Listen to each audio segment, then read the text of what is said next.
नमस्कार प्यारे विद्यार्थियों, स्टडी विद प्रकाश साज यूट्यूब चैनल पर आपका हार्दिक स्वागत है। आज हम सामाजिक विज्ञान विषय के पहले अध्याय भूमंडलीकृत विश्व का बनना के प्रश्नोत्तर का अध्ययन करेंगे। प्रश्नोत्तर बड़े दिलचस्प होंगे। हम इसको तर्क के साथ सरलता से समझाने का प्रयास करेंगे। साथ ही लघुतार्थ प्रश्नों के साथ अति लघुतात्मक प्रश्नों की भी तैयारी करेंगे, इसलिए आप कॉपी और पेन साथ में लेकर बैठें। पहला प्रश्न है, सन 1885 में यूरोपीय देशों ने मानचित्र पर लकीरें खींचकर किस महाद्वीप को आपस में बांट लिया था? अ एशिया, ब अमेरिका, स अफ्रीका, द अफ्रीका। सही उत्तर है इसका अफ्रीका।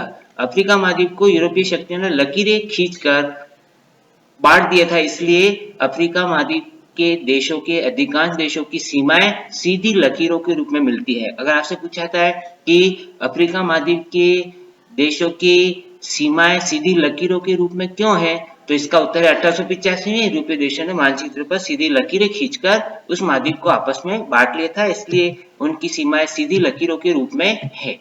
अगला प्रश्न है, 18वीं शताब्दी में विश्व व्यापार का सबसे बड़ा केंद्र था? यूरोप, ब अमेरिका, स अफ्रीका, द ऑस्ट्रेलिया। तो यूरोप 18वीं शताब्दी में विश्व व्यापार का सबसे बड़ा केंद्र था, क्योंकि एशिया से यूरोप व्यापारी जाते थे और इसी तरह यूरोप से होकर अफ्रीका महाद्वीप को जाते थे। तो यूरोप मध्य में आ गया, जो एशिया को यूरोप के माध्यम से अफ्रीका से भी जोड़ता था, इसलिए विश्व व्यापार का सबसे बड़ा केंद्र यूरोप था। अगला प्रश्न है, भारत से विदेशों को जाने वाले अनुबंधी श्रमिक क्या कहलाते थे? इस प्रश्न का अध्ययन हमने पूर्व के अध्याय में कर लिया है। सही उत्तर इसका अ है, गिरमिटिया। चौथा प्रश्न है, 1890 में अफ्रीका में कौन सी बीमारी तेजी से फैली? सन 1890, और बीमारी कौन सी थी अफ्रीका में जो फैली थी? इसका नाम है रिंडर पेस्ट। विद्यार्थियों, यह पशुओं की बीमारी थी रिंडर पेस्ट, और पूर्वी अफ्रीका में लड़ रहे इतावली सैनिक जो इरिट्रिया पर हमला किया था इटली के सैनिकों ने, उनके पेट भरने के लिए एशिया से पशु लेकर जाए गए थे और उन पशुओं के साथ ये बीमारी अफ्रीका पहुंच गई थी। अगला प्रश्न है, रिंडर पेस्ट बीमारी किसकी फैली थी? तो इसका अध्ययन हमने पहले ही कर लिया है। रिंडर पेस्ट बीमारी पशुओं से संबंधित है। सही उत्तर इसका सही है। अगला प्रश्न है, महामंदी का प्रारंभ किस वर्ष हुआ? इसका भी अध्ययन हमने पहले पूर्व में किया है।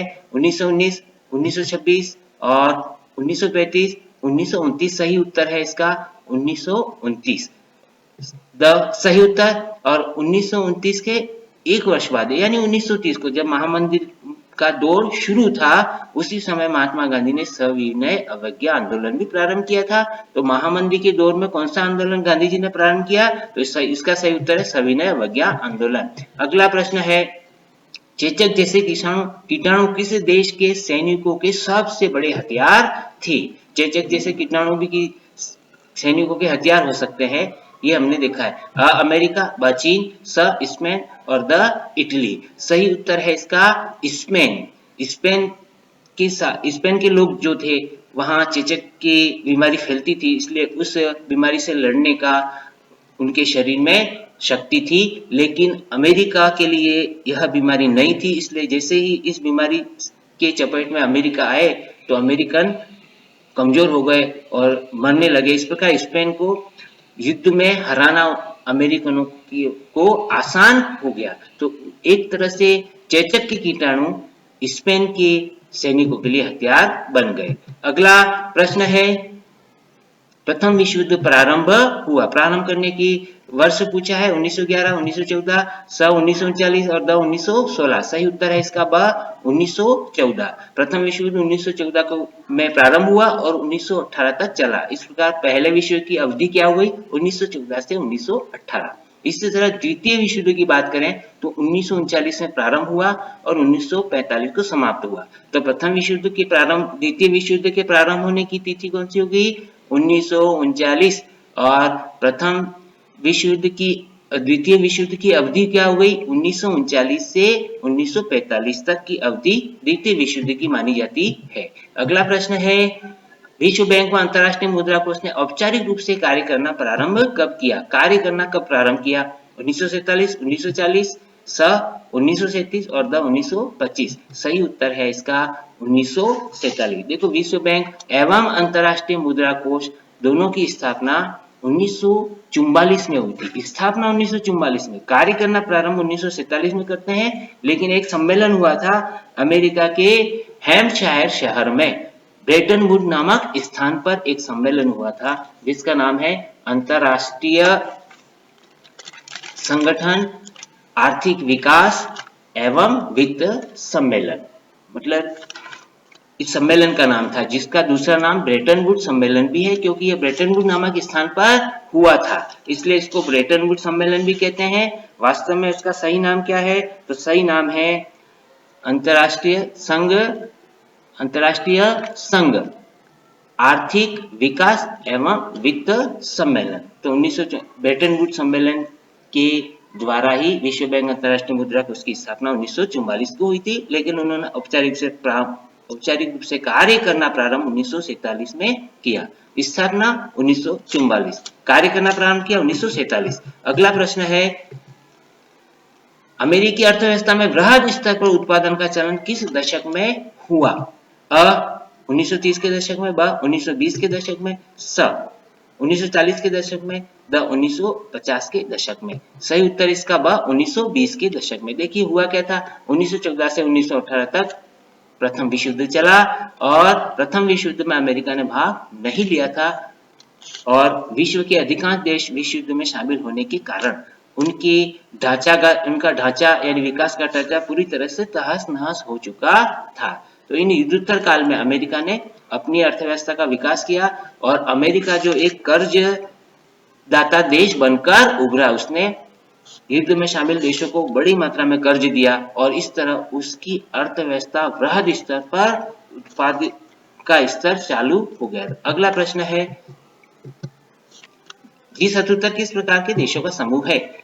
अविकसित, ब विकसित, स अविकसित, द सभी। सही उत्तर है इसका विकासशील, क्योंकि देखिए विकसित देशों की संख्या बहुत कम है और विकासशील देश ज्यादा है, तो G77 की इसका सम्मेलन हुआ, विकासशील देशों का यह सम्मेलन है। अगला प्रश्न है, हेनरी स्टैनली को किस महाद्वीप में खोज हेतु भेजा गया था? A America, b Europe, c Africa, d Asia. तो हेनरी स्टैनली को अफ्रीका महाद्वीप की खोज हेतु भेजा गया था। हेनरी स्टैनली अफ्रीका महाद्वीप। क्रिस्टोफर कोलंबस अमेरिका की खोज की। क्रिस्टोफर कोलंबस ने किसकी खोज की? अमेरिका की। और अमेरिका का मतलब क्या है? अमेरिका में उत्तरी अमेरिका भी आ गया, दक्षिण अमेरिका भी आ गया और वेस्ट इंडीज द्वीप समूह भी आ गया। अगर आपसे पूछा जाए वेस्ट इंडीज की खोज किसने की, तो वह भी कोलंबस ने ही की थी। अमेरिका की खोज कोलंबस, वेस्ट इंडीज की खोज भी कोलंबस। अगला प्रश्न है, वृहद उत्पादन प्रणाली के विख्यात प्रणेता कौन थे? वृहद उत्पादन प्रणाली, हेनरी फोर्ड, स्टैनली हॉल, सी कोलंबस और डी क्रिस्टोफर। सही उत्तर है इसका हेनरी फोर्ड ए। हेनरी फोर्ड प्रसिद्ध फोर्ड कार के निर्माता भी कहे जाते हैं। विश्व प्रसिद्ध कार है, विश्व प्रसिद्ध कार फोर्ड के निर्माता भी कौन है? तो वह भी हेनरी फोर्ड ही है, उन्हीं के नाम से फोर्ड का कार का नाम है और वृहद उत्पादन प्रणाली भी उन्हीं की देन है। अगला प्रश्न है, 1840 के दशक में आयरलैंड में कौन सी फसल खराब हो जाने के कारण लाखों लोग भूखमरी के कारण मौत का शिकार हो गए थे? ए मक्का, बी आलू, सी सोयाबीन, डी गेहूं। देखिए आयरलैंड की बात कर रहे हैं तो मैं आपको एक क्लू देता हूं, आयरलैंड में कौन सी फसल? तो सब्जी की फसल खराब हुई थी। अब देखिए इसमें सब्जी की फसल कौन सी है? तो आलू।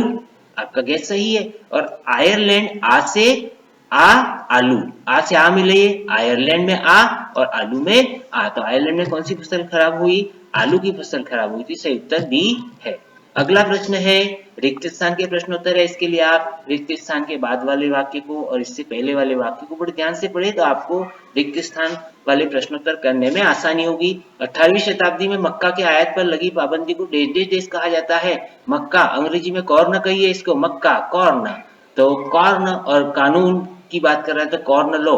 28वीं शताब्दी में मक्का के आयात पर लगी पाबंदी को कॉर्न लॉ के नाम से जाना जाता है। कॉर्न का मतलब ही मक्का होता है, तो कॉर्न लॉ लिखिए, सही उत्तर इसका कॉर्न लॉ है। दूसरा प्रश्न, देश देश देश तक वैश्विक कृषि अर्थव्यवस्था सामने आ चुकी थी।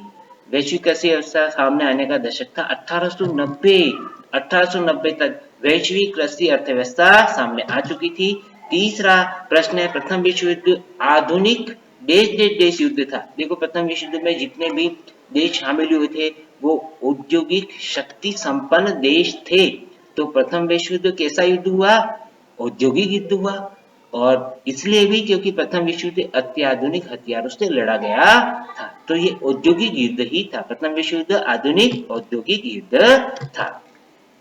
अगला प्रश्न है, प्राचीन काल में कौड़ियों का उपयोग डेटेडेस के रूप में होता था। देखिए जब तक मुद्रा नहीं बनी थी यानी रुपया पैसा यानी मुद्रा, तो तब कौड़ियों का ही मुद्रा के रूप में प्रयोग होता था। अगला प्रश्न है,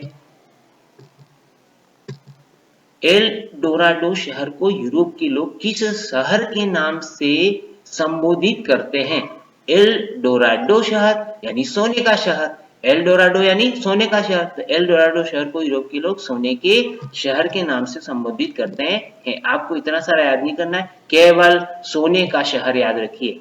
एल डोराडो को क्या करेंगे? एल डोराडो की जगह सोने का लिखेंगे, एल डोराडो को जगह सोने का, बाकी सब यही से शहर को यूरोप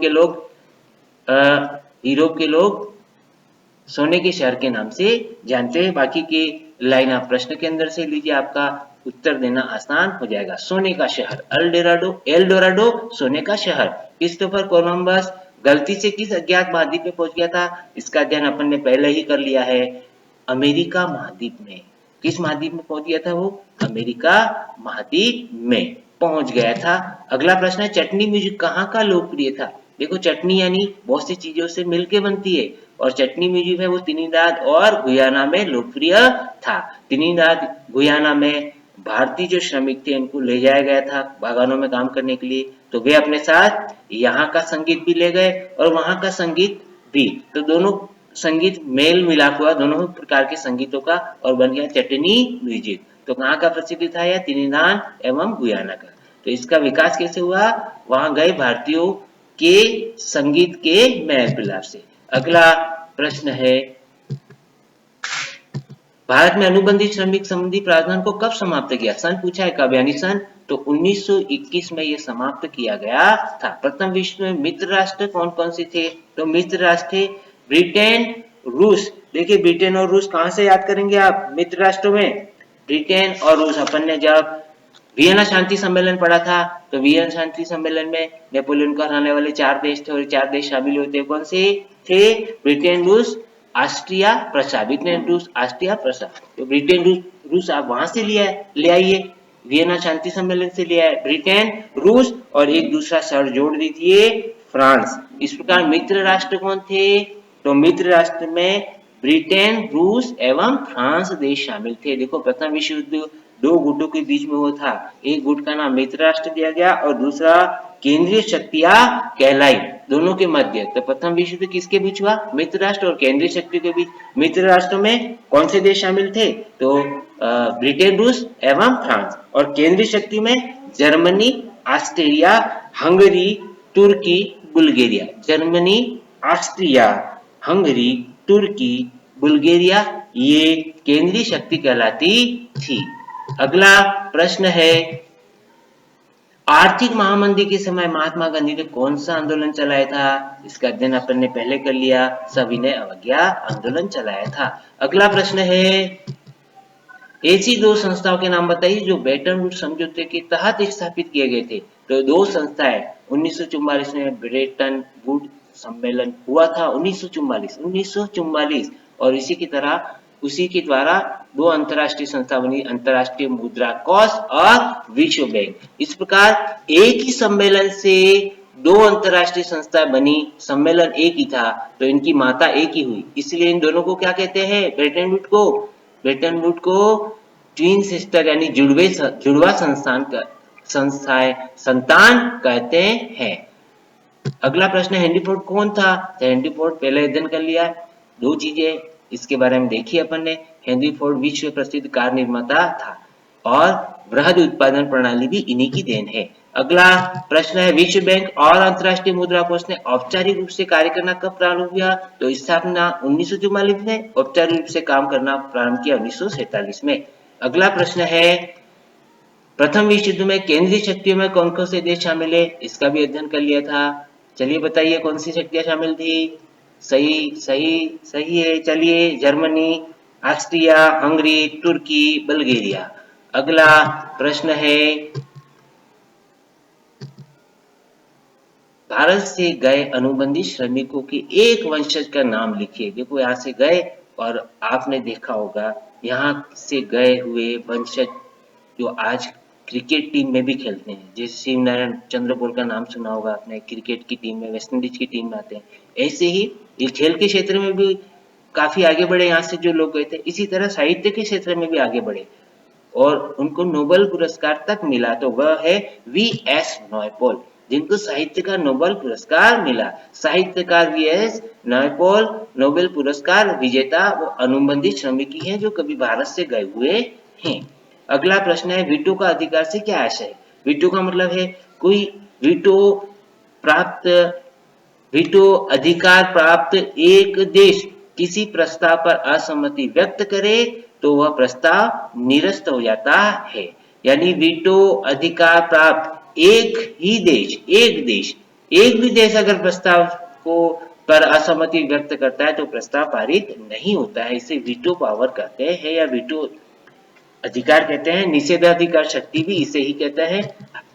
अगला प्रश्न है, उदारीकरण का आशय बताइए। देखिए सरल सा उत्तर मैं बताता हूं। उदारीकरण का अर्थ है अर्थव्यवस्था पर से सरकारी नियंत्रण हटाना ही उदारीकरण कहलाता है। फिर से सुन लीजिए, अर्थव्यवस्था पर से सरकारी नियंत्रण हटाना उदारीकरण कहलाता है। अगला प्रश्न है, विनिमय दर किसे कहते हैं? इस व्यवस्था में अंतरराष्ट्रीय मुद्राओं को परस्पर जोड़ा जाता है, यानी अंतरराष्ट्रीय मुद्राओं को परस्पर जोड़ना वही क्या कहलाता है? विनिमय दर कहलाता है। अगला प्रश्न है, ब्रिटिश सरकार भारत में अफीम की खेती कराकर उसे किस देश को निर्यात करती थी? अफीम की खेती भारत में करवाई जाती थी और इसको बेचा जाता था बाहर, और इस फसल से ब्रिटिश सरकार को अच्छा लाभ प्राप्त होता था, इसलिए वो अफीम की खेती करवाते थे और उसको बेचा जाता था चीन को। सही उत्तर है इसका चीन, हमारा पड़ोसी देश चीन, उसको बेचा जाता था। अगला प्रश्न है, लघुचात्मक प्रश्न तो शुरू हो रहे हैं।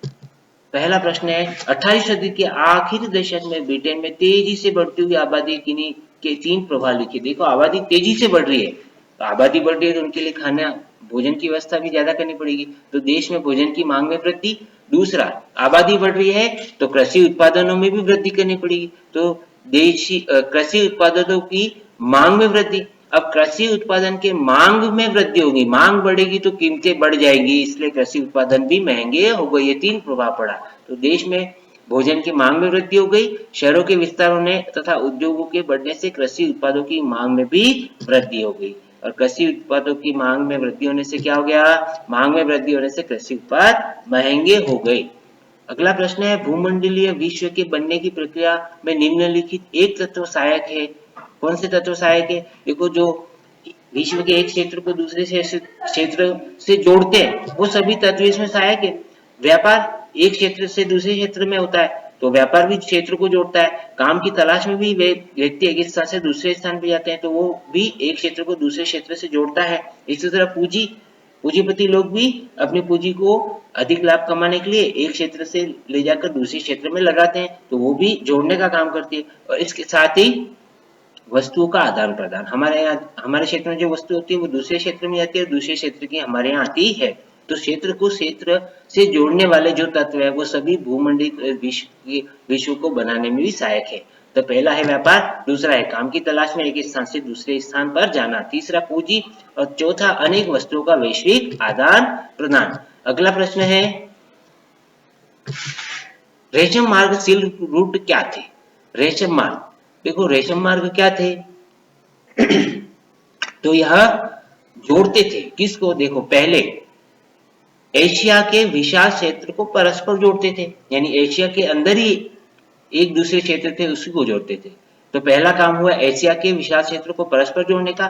दूसरा, एशिया को उत्तरी अफ्रीका और यूरोप से जोड़ने का। तो दो तरह से जोड़ते थे, एशिया के अंदर ही परस्पर क्षेत्र को जोड़ना तथा एशिया को यूरोप और अफ्रीका से जोड़ना, ये काम करते थे। और यह मार्ग कब अस्तित्व में आ चुके थे, हमारे सामने कब आ चुके थे, तो ये ईसा पूर्व ही ये मार्ग हमारे सामने आ चुके थे। और ये मार्ग कब तक अस्तित्व में रहे, तो लगभग 15वीं शताब्दी तक अस्तित्व में रहे। तो सिल्क मार्ग क्या है या सिल्क रूट क्या है, ये इस प्रकार के मार्ग थे जो एशिया के विशाल क्षेत्र को परस्पर जोड़ने के साथ ही उसे एशिया उसे यूरोप और उत्तरी अफ्रीका से भी जोड़ते थे। ऐसे मार्ग ईसा पूर्व ही अस्तित्व में आ चुके थे और लगभग 15वीं शताब्दी तक अस्तित्व में थे। अगला प्रश्न है, भारतीय कृषक वैश्विक आर्थिक महामंदी से किस तरह से प्रभावित हुए। वैश्विक महामंदी का असर विश्व की सभी देशों, वर्गों और अर्थव्यवस्था पर पड़ा। तो इसका प्रभाव भारतीय किसानों पर भी पड़ा। तो किस तरह से प्रभावित हुए भारत के किसान। पहला, कृषि उत्पादों की कीमतों में तेजी से कमी आई, लेकिन सरकार ने लगान वसूली में छूट नहीं देने से साफ इनकार कर दिया। तो एक और तो कृषि उत्पाद हो नहीं रहा है, अब लगान कैसे चुकाए किसान, कृषि उत्पाद होगा तो उसको बेचकर लगान चुकाएंगे सरकार को, लेकिन कृषि उत्पादों की कीमतों में तो तेजी से कमी आ गई, बहुत सस्ता हो गया है और इनके पास जो खेती हुई है उसकी लागत भी वापस नहीं, आय नहीं आ रही है, आय नहीं आ रही तो वो पैसा लगान के रूप में कहाँ देंगे, इससे कृषक कर्ज में डूब गए। दूसरा है, कच्चे पटसन की कीमतें 60% अधिक गिरावट आई, यानी जो पटसन थे वो भी बहुत सस्ता हो गया, इससे भी किसान बुरी तरह से प्रभावित हुआ। जब उनका उत्पादन सस्ता हुआ तो इनकी आय कम हो गई, पटसन यानी जूट। तीसरा है, किसानों को अत्यधिक मात्रा में कर्ज में डूब जाने से उनका सोने चांदी के आभूषण बिक गए और सूदखोरों के पास उनकी जमीनें भी गिरवी रख दी गई। इस तरह किसान बुरी तरह से प्रभावित हुआ। अगला प्रश्न है, युद्धोत्तर अंतरराष्ट्रीय आर्थिक व्यवस्था का मुख्य उद्देश्य क्या था, इस उद्देश्य की प्राप्ति किन संस्थाओं के द्वारा की गई। तो देखो, सबसे पहला उद्देश्य क्या था, तो युद्धोत्तर अंतरराष्ट्रीय आर्थिक व्यवस्था का मुख्य उद्देश्य। कहां से लेंगे ये लाइन, आप देखिए प्रश्न के अंदर ही ये लाइन दे रखी है, तो आप इस प्रश्न को, इस लाइन को प्रश्न के अंदर से लीजिए, यहां से लीजिए। देखिए, युद्धोत्तर अंतरराष्ट्रीय आर्थिक व्यवस्था का मुख्य उद्देश्य, यहां तक लीजिए बस, मुख्य उद्देश्य औद्योगिक विश्व में आर्थिक स्थायित्व एवं पूर्ण रोजगार की स्थिति बनाए रखना। क्या उद्देश्य था इसका, औद्योगिक विश्व में आर्थिक स्थायित्व एवं पूर्ण रोजगार की स्थिति बनाए रखना। अब इस उद्देश्य को प्राप्त कैसे करें, तो इस उद्देश्य को प्राप्त करने के लिए ब्रेटन वुड्स सम्मेलन में बनी सहमति के आधार पर अंतरराष्ट्रीय मुद्रा कोष एवं विश्व बैंक की स्थापना की गई, जिन्होंने औपचारिक रूप से कार्य करना प्रारंभ 1947 में किया। विभिन्न लघुतात्मक प्रश्नोत्तर को आपस में अति लघुतात्मक को जोड़ेंगे तो इस प्रश्न का उत्तर बन जाता है। अगला प्रश्न है, कॉर्न लॉ क्या था। कॉर्न यानी मक्का के संबंध में, तो कॉर्न लॉ क्या था और उसकी समाप्ति के क्या परिणाम है। तो जिस कानून के तहत ब्रिटिश सरकार ने मक्का के आयात पर पाबंदी लगा दी उसे कॉर्न लॉ कहा गया। कॉर्न लॉ यानी मक्का के आयात पर पाबंदी लगा दी। और ये पाबंदी क्यों लगाई थी, बड़े भूस्वामियों के दबाव में आकर मक्का के आयात पर पाबंदी लगाई थी। कॉर्न लॉ लागू हो जाने के पश्चात क्या हो गया, क्योंकि बाहर से मक्का आना बंद हो गया, तो बंद होने के कारण कीमतों में अत्यधिक वृद्धि हो गई, खाद्य पदार्थों की कीमतों में अत्यधिक वृद्धि हो गई। तो कॉर्न लॉ समाप्त कर दिया गया और कॉर्न लॉ समाप्त होने पर खाद्य पदार्थों की कीमतों में वापस कमी आ गई तथा ब्रिटेन में खाद्य समस्या भी दूर हो गई। अगला प्रश्न है, केनाल कॉलोनी या नहर बस्ती से क्या अभिप्राय है। 19वीं शताब्दी में ब्रिटिश भारतीय सरकार ने रेगिस्तानी पड़ती जमीन को उपजाऊ बनाने के लिए नहरों का जाल बिछा दिया, जिससे कि निर्यात के लिए गेहूं और कपास की खेती वह की जा सके। नई नहरों की सिंचाई वाले क्षेत्र में पंजाब के अन्य स्थानों से पंजाब लाकर लोगों को बसाया गया। उनकी बस्ती को कैनाल कॉलोनी या नहरी बस्ती कहते हैं। तो कैनाल कॉलोनी कॉलोनी या नहरी बस्ती कहाँ पर बसाया गया था कैनाल कॉलोनी को? तो आपको जगह बतानी है पंजाब। नहरी बस्ती या कैनाल कॉलोनी कहाँ बसाई गई? तो पंजाब में। अब देखिए ब्रिटिश सरकार ने किया क्या, ब्रिटिश सरकार को गेहूं और कपास को बेचकर अधिक मुनाफा कमाना था। तो इसके लिए जमीन कहाँ से लाए? तो रेगिस्तानी जो पड़ती भूमि थी उसी को उपजाऊ बनाने की सोची। इसलिए उस जमीन पे उन्होंने नहरों का जाल बिछा दिया। अगला प्रश्न है, आधुनिक काल से पूर्व का विश्व 16वीं शताब्दी में तेज गति से सिकुड़ता गया। इस कथन को स्पष्ट कीजिए। देखिए तेज गति से सिकुड़ता गया का अर्थ क्या है? यहाँ इसका अर्थ है कि नई नई जगहों को खोजकर आवागमन के ऐसे साधन हो गए कि वो क्षेत्र हमसे दूर नहीं रहा। इसी को कहते हैं तेज गति से सिकुड़ता गया। तो विभिन्न क्षेत्रों के बारे में जानकारी होना और वहां तक पहुंच आसान हो जाना, इसी को कहा गया है सिकुड़ता। तो 16वीं शताब्दी में यूरोपीय नाविकों ने एशिया के लिए समुद्री मार्ग खोज लिया तथा पश्चिमी सागर को पार करके अमेरिका तक पहुंच गए। तो ये नए क्षेत्र अब अनजान नहीं रहे, इसलिए ये विश्व सिकुड़ता गया। इसका अर्थ होता है सिकुड़ते। 16वीं शताब्दी के मध्य तक आते आते पुर्तगाली एवं स्पेनिश सेनाओं की विजयों का क्रम प्रारंभ हो चुका था। उन्होंने अमेरिका में उपनिवेश बनाना प्रारंभ कर दिया। तो नई नई शक्तियां दूसरे क्षेत्रों में गई, उनको जीता और अपना उपनिवेश बना लिया। इस प्रकार कोई भी विश्व का क्षेत्र अब किसी भी क्षेत्र से अनजान नहीं रहा, इसी को कहते हैं सिकुड़ता गया। अगला प्रश्न है, लचीली विनिमय दर क्या है? लचीली विनिमय दर यानी इसका अर्थ है इस तरह की विनिमय दर विदेशी मुद्रा बाजार में विभिन्न मुद्राओं की मांग और आपूर्ति सिद्धांत के आधार पर और सरकार के हस्तक्षेप के बिना घटती बढ़ती रहती है। देखिए विनिमय दर में क्या होता है? परिवर्तन होता है। विनिमय दर में परिवर्तन होता है। विनिमय दर में परिवर्तन के लिए सरकार भी हस्तक्षेप करती है, पर यहाँ सरकार हस्तक्षेप नहीं कर रही है। फिर भी विनिमय दर में परिवर्तन कैसे हो रहा है? तो सेल्फ अपने आप यानी मांग या आपूर्ति के सिद्धांत के आधार पर। हम जानते हैं अर्थशास्त्र का नियम क्या है, यदि किसी चीज की मांग बढ़ जाए और आपूर्ति कम हो जाए तो फिर क्या होगा? तो उसकी दर यानी वैल्यू बढ़ जाती है। इसी तरह आपूर्ति अधिक होने पर और मांग कम होने पर उस चीज की वैल्यू यानी दर कम हो जाती है। तो यहाँ मांग अधिक होगी और आपूर्ति कम होगी तो विनिमय दर अपने आप ऊपर हो जाएगी, और आपूर्ति अधिक होगी और मांग कम होगी तो विनिमय दर अपने आप नीचे हो जाएगी। यानी ये जो ऊपर और नीचे का परिवर्तन होगा वह मांग और आपूर्ति के अनुसार होता है, सरकार इसमें हस्तक्षेप नहीं करती, तो वो लचीली विनिमय दर कहलाती है। अगला प्रश्न है, वैश्वीकरण का शाब्दिक अर्थ है। वैश्वीकरण का सरलतम अर्थ मैं बताता हूं, देश की अर्थव्यवस्था को विश्व की अर्थव्यवस्था के साथ जोड़ देना ही वैश्वीकरण कहलाता है। फिर से सुनिए, देश की अर्थव्यवस्था को विश्व की अर्थव्यवस्था के साथ जोड़ देना ही वैश्वीकरण कहलाता है। अब वैश्वीकरण में क्या होता है? समन्वय। तो विश्व की विभिन्न अर्थव्यवस्था का इसमें समन्वय हो जाता है। समन्वय होने से क्या होता है? वस्तुओं, सेवाओं, प्रौद्योगिकी, पूंजी तथा श्रम तथा इनके मध्य प्रवाह आसान हो जाता है। यानी आसानी से वस्तु और सेवाएं एक स्थान से दूसरे स्थान में जाती है। प्रौद्योगिकी का भी आदान प्रदान बढ़ जाता है, पूंजी और श्रम का भी आदान प्रदान बढ़ जाता है। तो वैश्वीकरण की भूमंडली और इसी वैश्वीकरण को भूमंडलीकरण के नाम से भी जाना जाता है। अगला प्रश्न है, 19वीं सदी विश्व अर्थव्यवस्था में कौन से तकनीकी परिवर्तन हुए? तो तीव्र गति से चलने वाली रेलगाड़ियों का निर्माण हुआ। दूसरा है, जलपोतों का आकार बढ़ा या बढ़ाया गया। जलपोतों का आकार पहले से बढ़ गया जिससे उत्पादों को कम लागत पर आसानी से पहुंचाया जा सका। और तीसरा है रेफ्रिजरेशन तकनीकी, यानी जहाजों में रेफ्रिजरेशन तकनीकी स्थापित हो जाने से खाने पीने की सामग्री को बिना खराब हुए दूर दूर तक ले जाना संभव हो गया। ये सब तकनीकी में हुए परिवर्तन के कारण हुआ। रेलगाड़ी बनी वो तीव्र गति से चलने वाली बड़ी, और जलपथों का आकार बढ़ा दिया तो इसमें अधिक से अधिक सामान लादा जा सकता था। और रेफ्रिजरेशन तकनीकी लग गई तो खाने पीना की सामग्री जो थी वो खराब नहीं होती थी और उसको दूर तक ले जाना संभव हो गया। अगला प्रश्न है,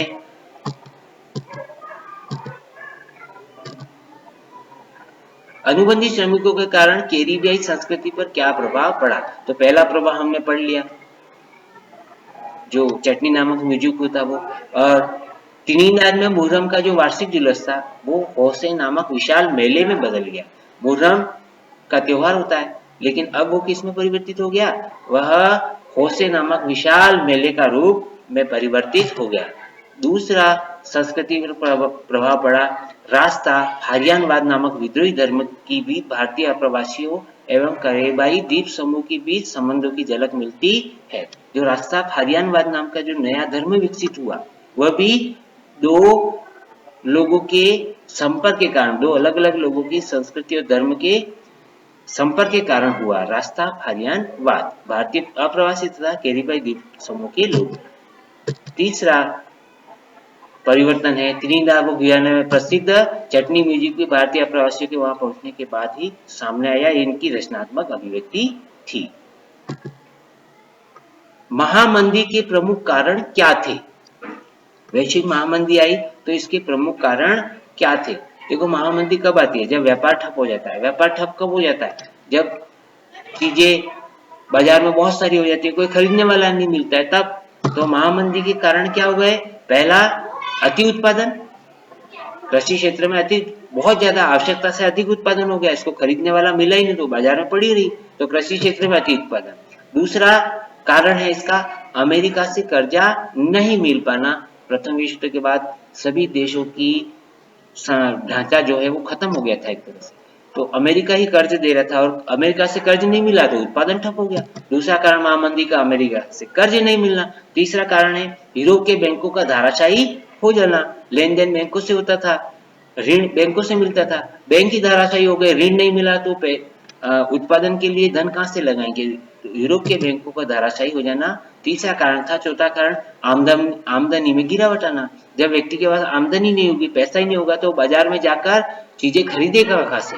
और बाजार से जाकर चीजें नहीं खरीदेगा तो व्यापार ठप तो उद्योग ठप, तो आमदनी में गिरावट आना भी महामंदी का प्रमुख कारण था। पांचवा, बेरोजगारी बढ़ना। बेरोजगारी के कारण व्यक्ति कमाता नहीं है तो खर्च नहीं पाता है, बाजार में कुछ खरीद नहीं पाता, खर्च नहीं कर पाता है। तो ये 5 कारण थे, महामंदी के प्रमुख कारण थे। कृषि क्षेत्र में अति उत्पादन, अमेरिका से कर्ज नहीं मिलना, यूरोप के बैंकों का धाराशायी हो जाना, आमदनी में गिरावट आना। और आमदनी में गिरावट क्यों आ रही है? क्योंकि लोग बेरोजगार है, तो बेरोजगारी बढ़ना। अगला प्रश्न है, प्रथम विश्व युद्ध पहला आधुनिक औद्योगिक युद्ध था, स्पष्ट कीजिए। देखिए, इसमें अत्याधुनिक युद्ध हथियारों का इस्तेमाल हुआ था, इससे पता चलता है कि औद्योगिक युद्ध था। तो इस युद्ध में मशीन गनों, टैंकों, हवाई जहाजों, रासायनिक हथियारों का बड़े पैमाने पर प्रयोग किया गया। युद्ध के लिए संपूर्ण विश्व से असंख्य सैनिकों की भर्ती की गई, जिन्हें विशाल जलपथों और रेलगाड़ियों के माध्यम से, रले की जगह रेलगाड़ियां पड़े, रेलगाड़ियों की में के माध्यम से युद्ध मोर्चे तक यानी युद्ध वाले स्थानों तक लाया गया। तो देखो, औद्योगिक ही था। सैनिकों को भी कहां से लाया जा रहा है? सैनिकों को भी जलपथ, बड़े बड़े जलपथ बन चुके थे उस समय, और रेलगाड़ियां तेज गति से चलने वाली बन चुकी थी, तो औद्योगिक ही था। बड़े जलपथ, तेज चलने वाली रेलगाड़ियों में इनको भर के लाया गया। और इस युद्ध में जो भीषण जनहानि हुई, उसकी औद्योगिक युद्ध से पहले कल्पना नहीं की जा सकती। ये भी जो भीषण जनहानि हुई, वो भी क्या बताता है कि ये आधुनिक औद्योगिक युद्ध, क्योंकि इससे पहले के युद्ध थे वो परंपरागत हथियारों से लड़े जाते थे, उस समय इतनी भीषण जनहानि नहीं होती थी। पर यहाँ तो मशीन गनों का उपयोग हुआ, रासायनिक हथियारों का उपयोग हुआ, तो जो भीषण जनहानि वो भी क्या बताती है? वो भी औद्योगिक युद्ध था, यह स्पष्ट करती है। अगला प्रश्न है,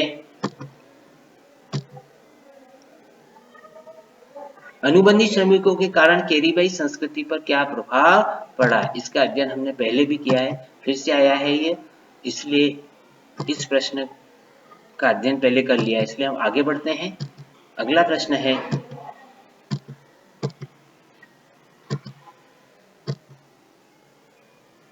विद्यार्थियों, चैनल को सब्सक्राइब करो ताकि हमारे आने वाले वीडियो का नोटिफिकेशन आपको समय पे मिल जाए।